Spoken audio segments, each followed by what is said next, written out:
राज्यातील एकूण 29 महापालिकांच्या महापौर पदासाठी आरक्षण सोडत जाहीर करण्यात आली आहे।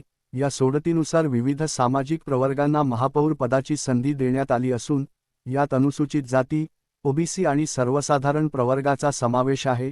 मात्र यंदाच्या सोडतीत अनुसूचित जमाती, सेंट प्रवर्गासाठी एकही महापौर पद आरक्षित न झाल्याने चर्चा सुरू झाली आहे।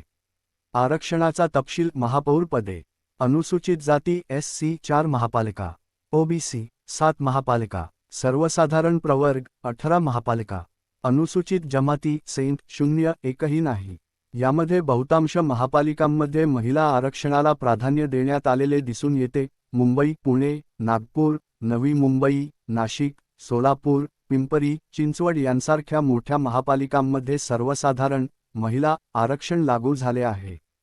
कोणत्या पक्षांना संधी: महापौर पदाचे आरक्षण हे पक्षनिरपेक्ष असले तरी या आरक्षणाचा थेट परिणाम पुढील पक्षांवर होणार आहे: भारतीय जनता पार्टी भाजप, शिवसेना शिंदे गट व ठाकरे गट, काँग्रेस, राष्ट्रवादी काँग्रेस दोन्ही गट, वंचित बहुजन आघाडी, बहुजन समाज पार्टी, MIM व इतर प्रादेशिक पक्ष। ज्या महापालिकांमध्ये ओबीसी व अनुसूचित जातीसाठी आरक्षण आहे तेथे बहुजन व आंबेडकरी चळवळीशी संबंधित पक्षांना संधी मिळण्याची शक्यता वर्तवली जात आहे। अनुसूचित जमातीला डावलल्याची टीका: यंदाच्या सोडतीत अनुसूचित जमातीसाठी एकही महापौर पद आरक्षित न झाल्याने सामाजिक संघटना व आदिवासी संघटनांकडून नाराजी व्यक्त केली जात आहे।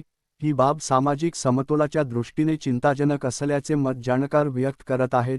एकूणच महापौर आरक्षणामुळे राज्यातील महापालिका राजकारण तापणार असून कोणत्या पक्षाचा महापौर कोणत्या शहरात होणार याकडे सर्वांचे लक्ष लागले आहे।